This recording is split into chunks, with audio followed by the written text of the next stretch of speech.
Kita buka Keluaran 34 ayat 4 sampai 7. Di Alkitab Saudara, di HP Saudara, buka Keluaran 34 ayat 4 sampai 7.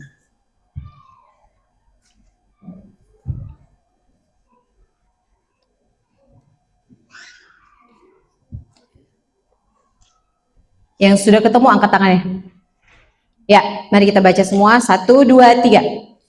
Lalu Musa memahat 2 loh batu yang sama dengan yang mula-mula. Bangunlah ia pagi-pagi ke atas gunung Sinai seperti yang diperintahkan Tuhan kepadanya, dan membawa kedua loh batu itu di tangannya. 5. Turunlah Tuhan dalam awan, lalu berdiri di sana dekat Musa, serta menyerukan nama Tuhan.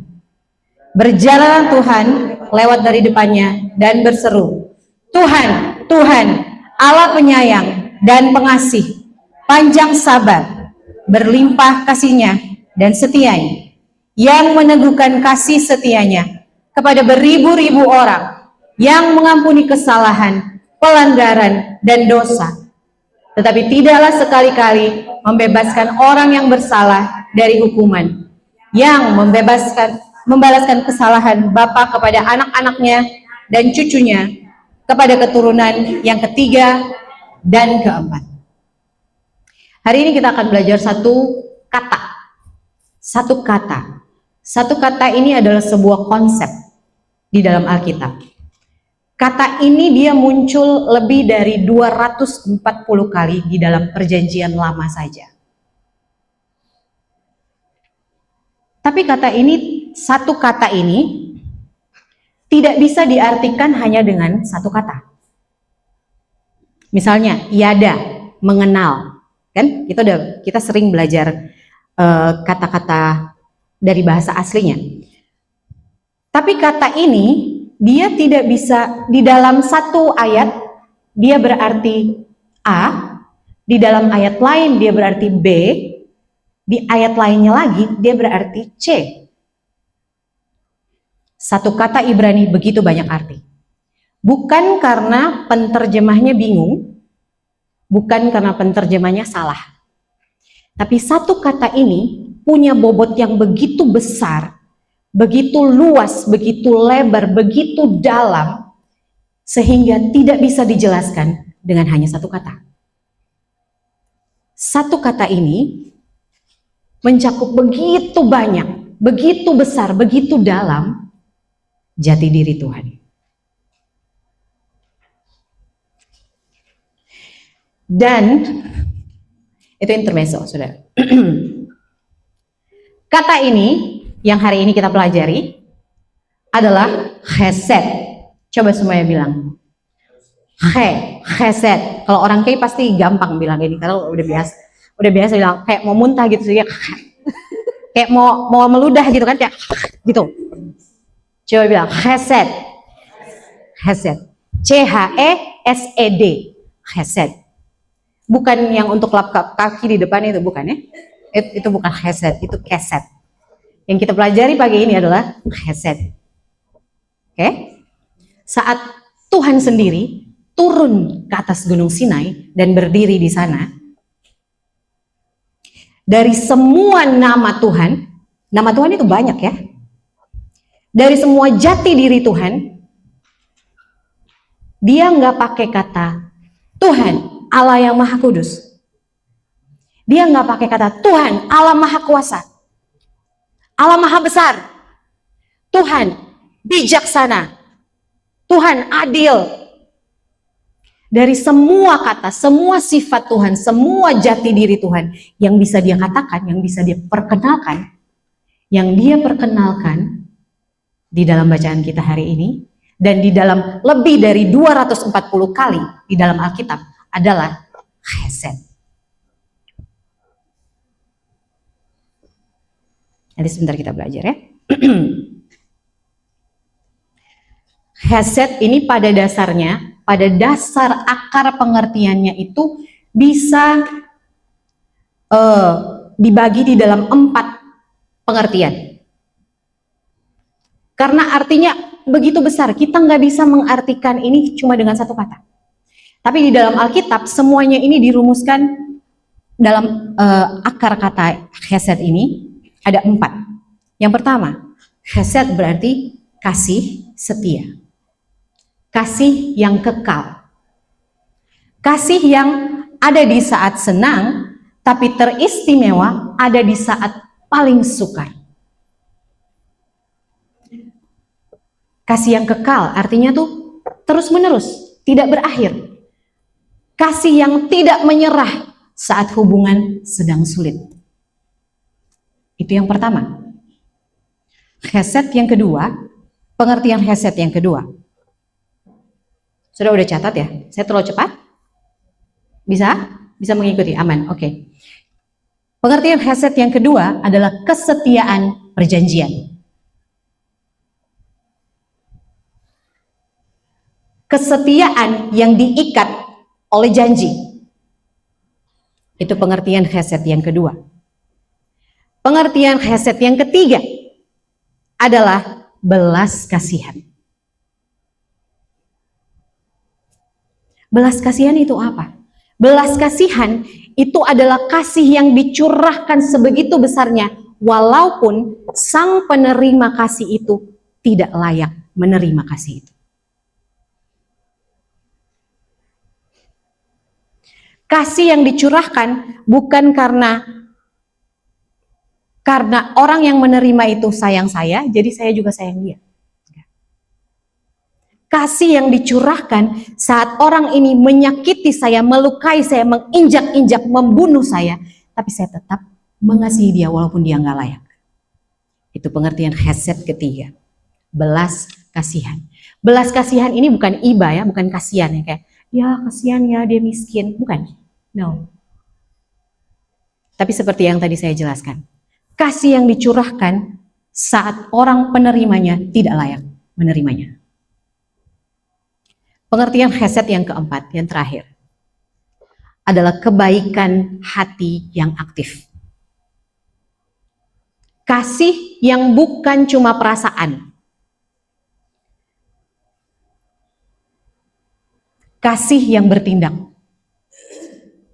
Kasih yang mengejar orang yang tidak layak itu dengan kebaikan. Itu pengertian chesed keempat.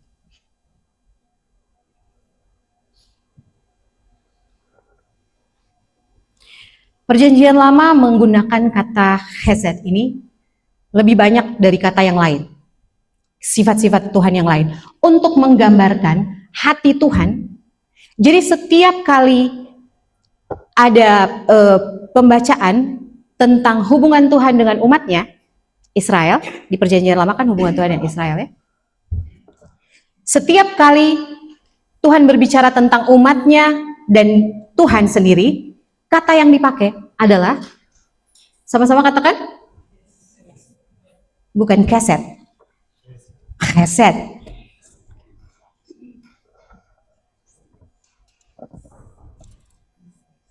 Di dalam hubungan Tuhan dengan umatnya, hubungan Tuhan dan gerejanya, di dalam perjanjian baru itu kata chesed jadi kata agape.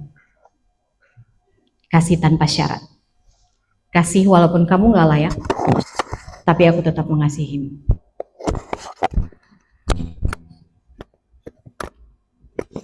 Semua pembacaan yang kita baca di perjanjian lama, perjanjian baru, kalau itu ada bercerita tentang Tuhan, bangsa Israel, dan Tuhan, kata yang dipakai, aku mengasihi kamu dengan kasih yang kekal, chesed. Kasih setiaku kekal, tetap padamu, chesed. Karena lebih dari semua sifatnya yang lain, lebih dari kuat, lebih dari maha kuasa, lebih dari kudus, bahkan lebih dari kudus. Ini adalah jati diri Tuhan yang paling banyak dia nyatakan untuk umatnya. Seolah-olah kesannya, seolah-olah Tuhan pengen kita mengerti dan paham. Kalau kamu nggak ngerti sifatku yang lain, mengerti satu ini aja. Mengerti aja tentang chesed. Peristiwa paling dramatis yang menggambarkan dan menggunakan kata ini di dalam perjanjian lama adalah yang barusan kita baca. Di pasal tadi kita baca itu Tuhan menyerukan namanya, menyatakan dirinya setelah peristiwa yang terjadi sebelumnya. Sudah siap dan Alkitab ya? Coba saudara mundur ke pasal 24. Mundur ke Keluaran 24. Udah ketemu pasal 24? Yang udah ketemu, baca judulnya aja. Judul pasal 24 itu apa? Upacara pengikatan perjanjian antara Tuhan dengan bangsa Israel. Kita baca ayat 3. 1, 2, 3. Lalu datanglah Musa dan memberitahukan kepada bangsa itu segala firman Tuhan dan segala peraturan itu. Maka seluruh bangsa itu menjawab serentak, segala firman yang telah diucapkan Tuhan itu akan kami lakukan. Darah dicurahkan. Setelah itu, darah dicurahkan menandai ikatan perjanjian itu antara Tuhan dan bangsa Israel. Kemudian Musa, Harun, dan anak-anaknya, para imam, dan 70 tua-tua Israel naik bertemu dengan Tuhan. Di ayat 11, Tuhan menulis, firman Tuhan menulis, orang-orang itu, Musa, Harun, anak-anaknya, 70 imam itu memandang Tuhan, tapi mereka nggak mati. Karena Tuhan tidak. Saudara, tidak ada orang yang memandang Tuhan dan bisa hidup. Karena kita berdosa dan Tuhan itu kudus, maha kudus. Tapi Tuhan membiarkan mereka memandang Dia.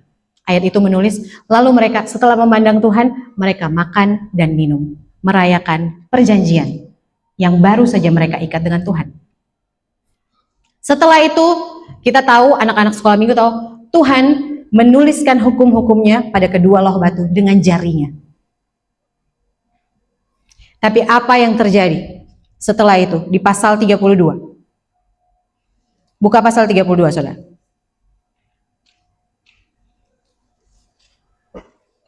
Baca judulnya, 1, 2, 3. Di pasal 24, mereka baru saja mengadakan pengikatan perjanjian dengan Tuhan.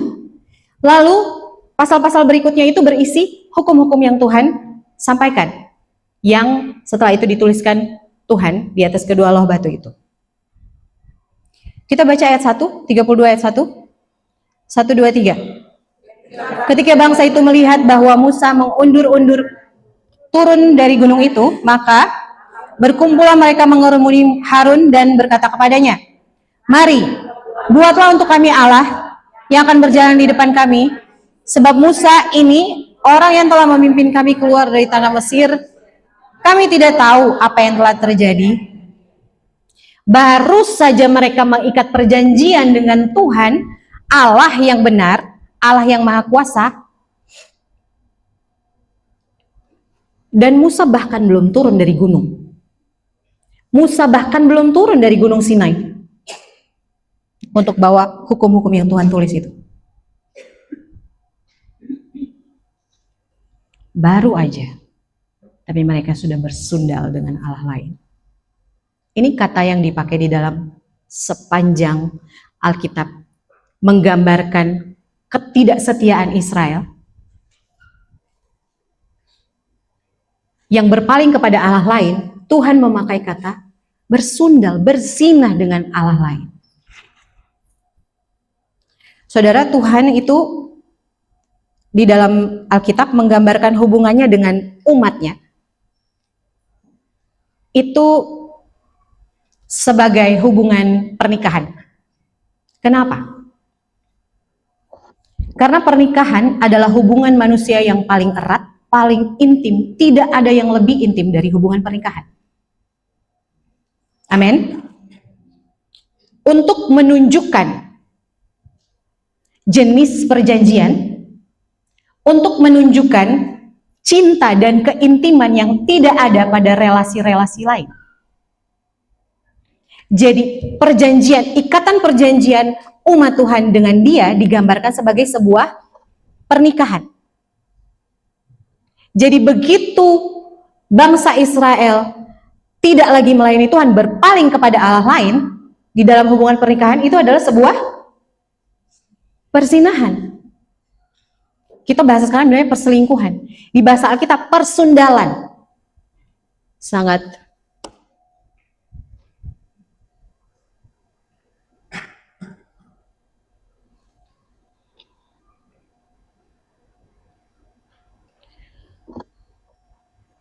Tapi apa yang dikatakan Tuhan setelah bangsa Israel itu serong? Dari semua namanya. Tadi kita udah baca kan? Itu cerita di belakangnya, peristiwa-peristiwa di belakangnya. Sudah mengikat perjanjian dengan Tuhan dulu. Sudah menerima hukum Tuhan. Sudah menyatakan dengan mulutnya. Semua yang Tuhan firmankan akan kami lakukan. Tapi setelah itu menyimpang.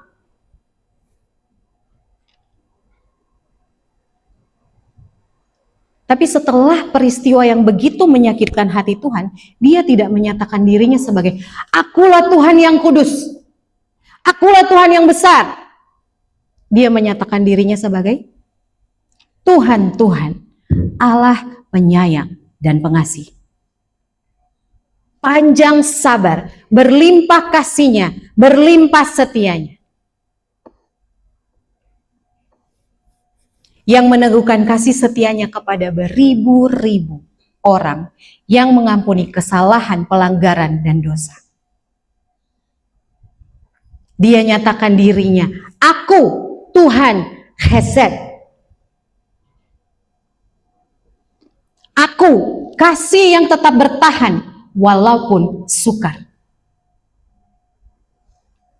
Aku Hesed, Tuhan yang memegang perjanjian.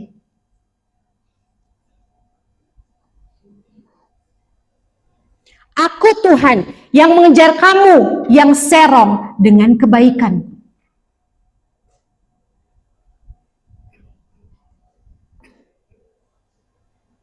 Aku Tuhan yang melimpahi kamu dengan kasihku walaupun kamu tidak layak menerimanya.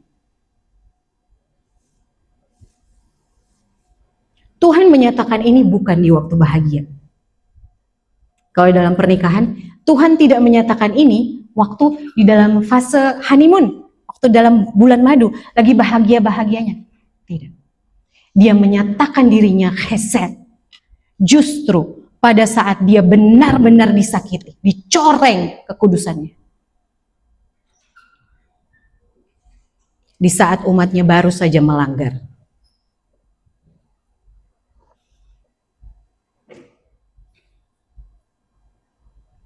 Kita punya jadwal baca Alkitab minggu-minggu lalu kita baca Hosea, betul? Kalau saudara ikutin, kita baca Hosea. Di dalam Hosea, gambaran ini nyata, Tuhan tulis benar-benar. Dilakukan oleh Nabi Hosea. Tuhan suruh Hosea, ambil satu orang perempuan sundal, kawini dia, jadikan istri. Karena bangsa ini sudah bersundal terhadap aku. Lalu Hosea menikah dengan seorang perempuan sundal. Setelah beberapa lama sudah melahirkan anak, setelah berapa lama perempuan itu pergi lagi, bersundal lagi. Tapi Tuhan, firman Tuhan datang kepada Hosea, pergi, cintailah lagi dia. Menggambarkan Tuhan yang walaupun kita sudah berulang-ulang kali berdosa, jatuh lagi, minta ampun, berdosa, ikat perjanjian lagi, minta ampun, berdosa lagi, malas tahu, acuh tak acuh, berdosa lagi. Dia nyatakan dirinya, aku Hesed. Aku setia memegang perjanjianku walaupun kamu tidak setia. Aku Hesed. Aku mengejar kamu dengan kasihku walaupun kamu gak layak terima kasihku. Bapak Ibu yang udah menikah, saudara bisa bayangkan, saudara pasti sangat mengerti. Walaupun kita nggak ngerti bagaimana Tuhan, karena kasih kita itu belum sampai level Tuhan. Amin. Tapi setidaknya sedikit kita bisa merasakan. Bagaimana kalau pasangan kita pergi, tidur dengan orang lain, lalu kembali dan kita terima dengan tangan terbuka. Aku mengasihi kamu tanpa syarat, tanpa batas.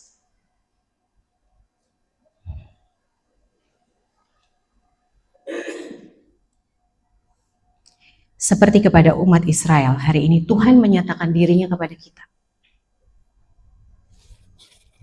Dengan hati yang tercabik-cabik karena pelanggaran kita. Tidak ada di antara kita di sini orang benar. Alkitab menulis, semua orang telah berdosa, telah kehilangan kemuliaan Allah. Tidak ada yang benar, seorang pun tidak. Kita semua orang berdosa. Kita nggak bisa memandang, oh dosa saya kecil, dosa saya besar. No, dosa adalah dosa. Kita hanya berbeda jenis dosa yang kita lakukan. Ada yang nyata, terlihat oleh mata. Ada yang tidak.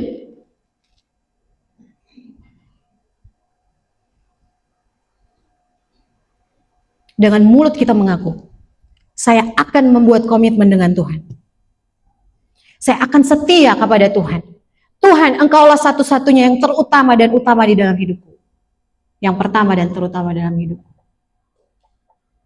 Setelah itu, acuh dengan Tuhan. Tidak lagi mau menyukakan hati Tuhan. Bahkan ibadah-ibadah kita, saat teduh kita, gak ada kasih di dalamnya. Kita lakukan itu seperti rutinitas. Tapi Tuhan, apakah Dia menghukum kita? Saya bersyukur kita bukan Tuhan. Kalau kita Tuhan, saudara, manusia-manusia ini sumati lama. Betul kan? Dosa kita SP1, berdosa lagi SP2, ini mulai panas. Dosa ketiga SP3, mati. Untung kita bukan Tuhan.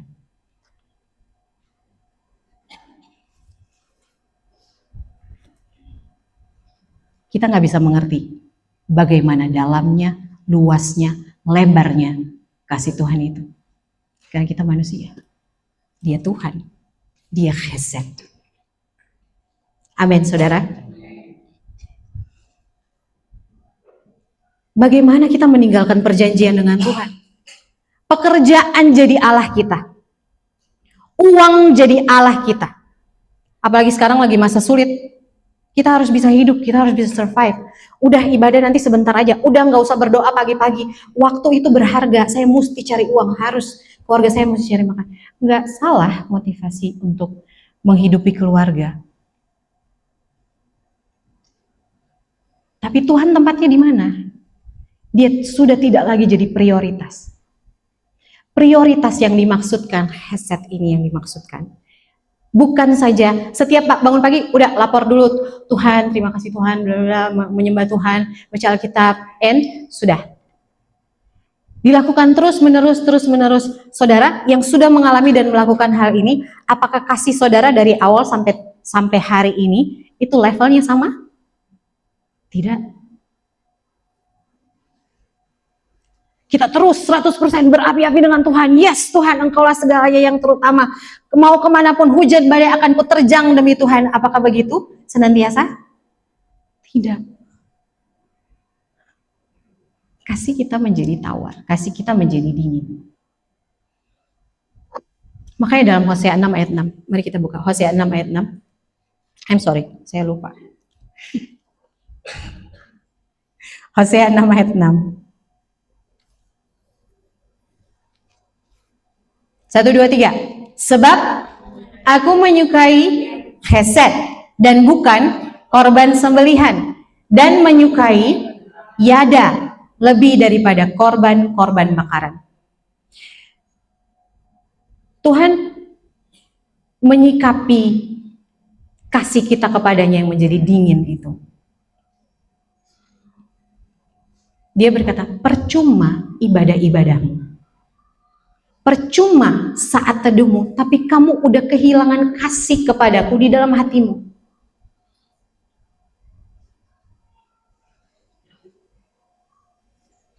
Tuhan gak pengen korban itu. kalau tidak ada kasih di dalamnya. Dan menyukai pengenalan akan Allah. Kita udah belajar kata ini, yada. Bukan cuma kenal, bukan informasi, bukan. Relasi. Relasi apa? Suami istri. Hubungan yang paling intim.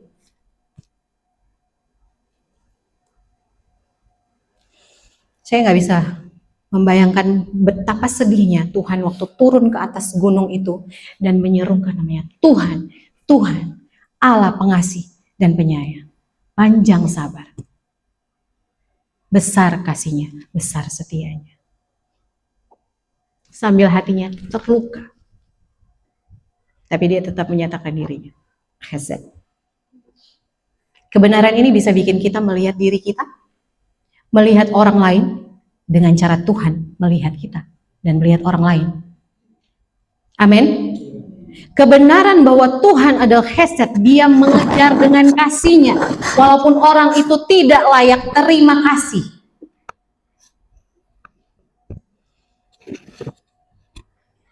Kita akan melihat orang lain itu berbeda. Kita akan melihat diri kita berbeda. Semua hidup keagamaan kita itu tidak akan berarti waktu kita mengerti hesed. Waktu kita mengerti, kita akan sadar, kita akan insaf. Tuhan, saya ini udah berdosa banget. Mau sesaleh apapun hidup agama kita.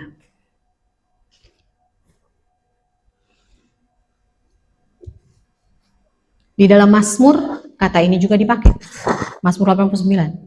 Hesed meletakkan dasar-dasar bumi.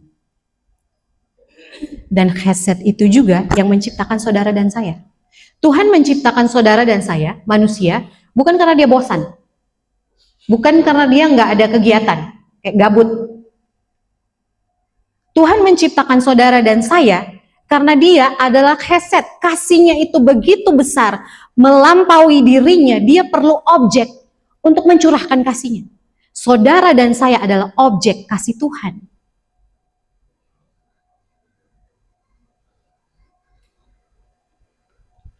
Kalau saudara mengerti kemerdekaan, kebenaran ini, saudara akan dimerdekakan. Kita masih dalam tema kemerdekaan, masih merah putih hari. Bahwa selama kita masih bernafas, Tuhan masih kasih kita kesempatan. Kasih itu masih ada. Panjang sabarnya itu masih ada selama saudara masih punya nafas. Kembali kepada Tuhan. Biarkan pernyataan Tuhan ini membungkus hati saudara dengan kasihnya. Kalau kita ingat-ingat bagaimana kita hidup, bagaimana jahatnya jalan pikiran kita, kalau kita ingat-ingat motivasi kita melakukan apapun, apakah semuanya murni, tulus? Tidak. Kalau kita benar-benar menyelidiki hati kita, banyak yang kita lakukan itu untuk kepentingan saya, untuk keuntungan saya, supaya saya nggak susah di lain hari. Saya. Kita jauh dari kata layak untuk menerima kasih itu. Kita jauh dari kata setia. Saudara sendiri yang tahu berapa kali saudara serong dengan Allah yang lain.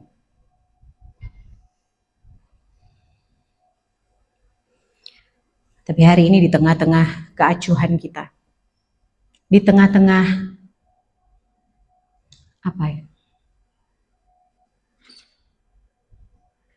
perasaan yang sudah tidak lagi sama, tidak lagi menyala-nyala, sudah tidak lagi terbakar untuk Tuhan. Di tengah-tengah ketawaran hati kita, Tuhan hari ini menyerukan namanya untuk saudara, untuk saya. Aku hesed. Aku setia pada perjanjianku.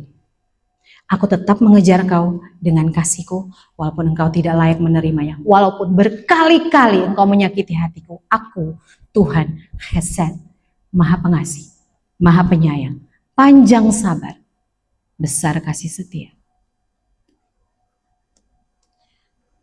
Kalau saudara mengerti kebenaran ini, saudara tidak akan terintimidasi oleh dosa. Saudara mengerti? Kenapa? Tuhan tetap terima saudara. Saudara, bedanya iblis dan Tuhan menggunakan dosa kita untuk kita. Iblis itu memakai dosa kita untuk menghakimi, mendakwa, mengintimidasi kita. Setiap kali kita mau datang kepada Tuhan, kita mau datang ibadah, halah, sok suci, kayak aku tertahu saya kok barusan ngapain. Itu iblis dalam pikiran, ya. Itu suara iblis, itu udah pasti iblis. Tapi Tuhan, cara Tuhan itu nggak mendakwa, Tuhan tidak menghakimi, Tuhan tidak mengintimidasi. Tuhan menginsafkan. Bagaimana caranya Tuhan menginsafkan? Saya yakin banyak di sini sudah pernah mengalami. Berapa banyak sudah pernah merasakan hadirat Tuhan? Waktu dalam penyembahan, apa yang saudara rasakan paling kuat waktu saudara bertemu dengan Tuhan? Kasih. Waktu saudara ada dalam hadirat Tuhan, yang turun itu, presence yang turun itu, hadirat yang Tuhan turun itu, yang memeluk saudara, itu kasih. Makanya saudara cuma bisa nangis, ya. Saudara cuma bilang terima kasih Tuhan. Lalu yang saudara rasakan berikutnya, saudara rasa nggak layak, Tuhan tidak menghakimi. Ingat gak kamu berdosa gini-gini? Tidak. Dengan sendirinya kasih itu membuat kita merasa, saya kotor Tuhan. Saya nggak layak Tuhan. Betul ya? Yang sudah pernah mengalami? Ya. Kasih itu menginsafkan. Jadi kalau kita mengerti bahwa Tuhan itu menerima kita bahkan saat kita berdosa, kita nggak akan terintimidasi. Kita tidak akan makan omongan iblis. Tidak usah lagi pergi-pergi kepada Tuhan. Ngapain? Kok berdosa kok? Tuhan itu kudus, Tuhan itu suci. Kenapa orang yang kayak kok hina, kotor kayak gitu, cabul, najis kamu? Tapi Tuhan menyatakan dirinya, no, datang kepadaku, aku tunggu dengan lengan terbuka.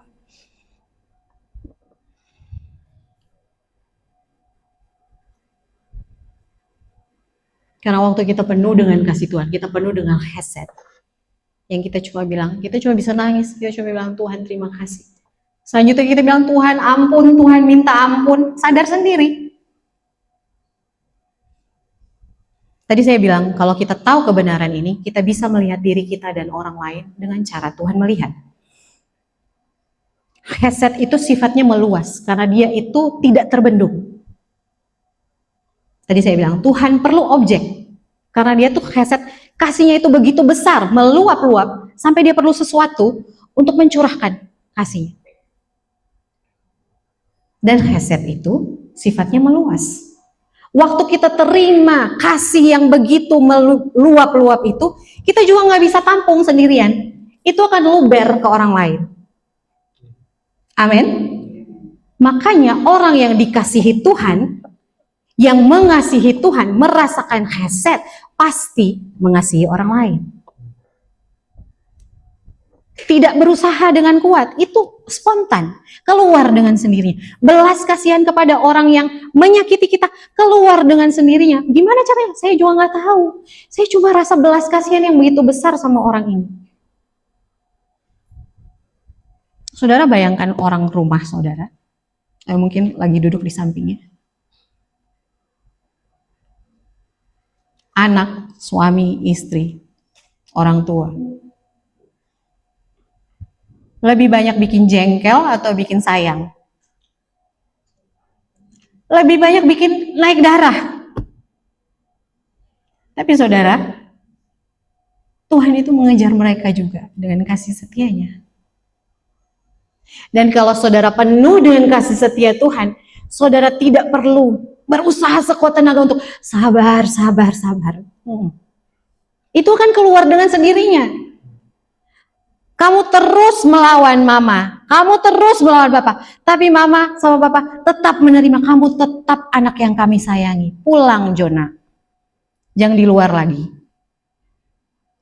Sini tinggal sama mama, punya begitu, mama pengen masakin kamu ini, mama pengen bikin gini, papa pengen setiap hari peluk kamu, berdoa sama kamu. Tidak perlu Itu otomatis.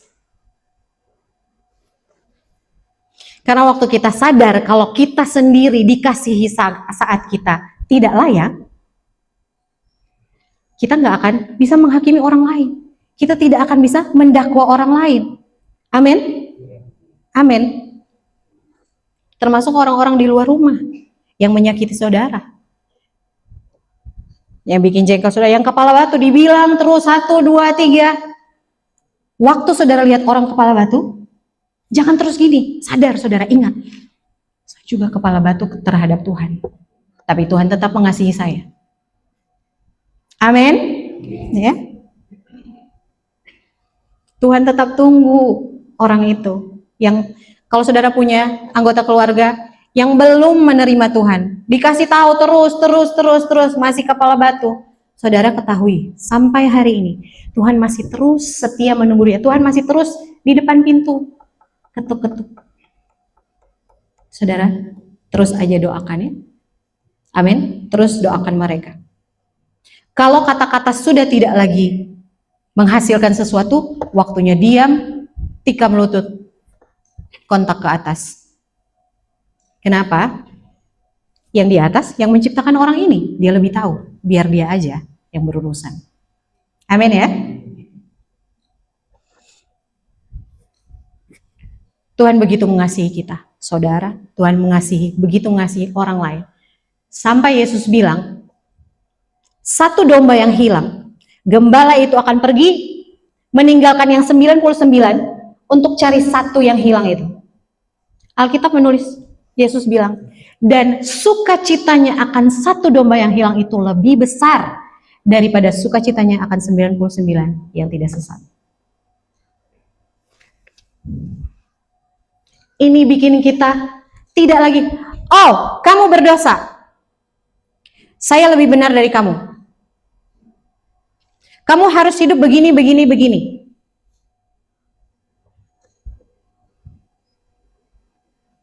Saudara, itu kedengarannya seperti siapa?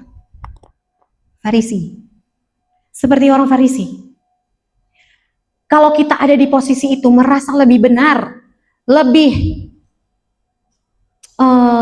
lurus jalannya, lebih kudus daripada orang yang kita anggap tidak kenal Tuhan. Orang yang di dalam kegelapan. Hati-hati. Kita sedang tidak penuh dengan hesed. Kita jadi seperti orang Farisi. Tunjuk ke sana terus. Lihat orang salah sedikit, tunjuk dia, kamu salah, kamu harus gini. Kayak saya dong. Itu kan kayak orang Farisi. Tuhan, aku tidak seperti orang itu. Gitu loh. Orang Farisi, ya.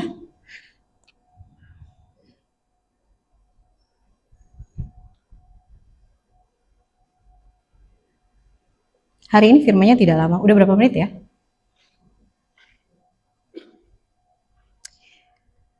Tanpa mengerti hesed,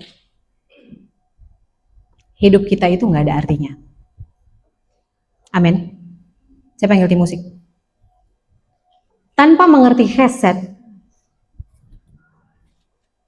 kita akan terus terhilang, kita nggak bisa kembali. Karena terus kita didakwa iblis, kamu salah, kamu berdosa, kamu kotor, tidak usah kembali, Tuhan itu kudus. Kalau kita tidak mengerti hesed, kita akan terus menghakimi orang lain. Kamu tidak layak datang kepada Tuhan dengan cara seperti itu. Tidak layak kamu hidup seperti itu. Kita juga akan berbeda sikap kita di dalam ibadah. Sikap kita untuk saat teduh kita. Saudara, satu yang saya pengen saudara mengerti, jangan menganggap kalau sudah ibadah, kalau sudah setia datang persekutuan, datang WBI, datang pria battle, kerja bakti, pergi kunjungan, kalau jangan menganggap udah kasih persembahan, banyak atau sedikit, itu udah berkenan kepada Tuhan. Hosea 6 bilang tidak begitu. Percuma korbanmu kalau tidak ada hesed di dalam hatimu. Wahyu bilang, Lihatlah betapa dalam engkau telah jatuh. Aku tahu pelayananmu, aku tahu perbuatanmu. Tapi aku mengecam kamu karena kamu kehilangan kasih yang semula. Agape, chesed. Tidak ada lagi kasih kepada Tuhan. Saudara bayangkan, saudara sudah berkeluarga. Melakukan hubungan suami istri karena rutinitas. Apa perasaan pasangan saudara? Bukan karena sayang, bukan karena cinta.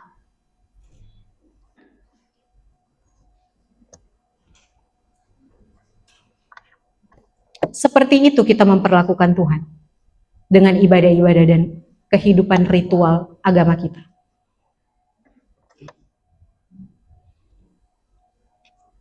Kalau hari ini firman Tuhan menyentuh saudara, jangan keraskan hatimu. Sadari keadaan saudara. Kalau saudara sedang serong, ketahuilah bahwa Tuhan tidak meninggalkan saudara. Dia turun hari ini ke sini.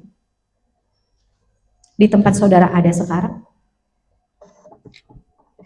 Dia menyerukan namanya. Tuhan, Tuhan.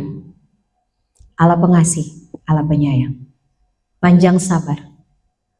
Melimpah kasihnya, melimpah setianya. Bahkan di saat kita serong, bahkan di saat kita terus-menerus menyakiti hatinya dan perbuatan kita dengan kemunafikan kita.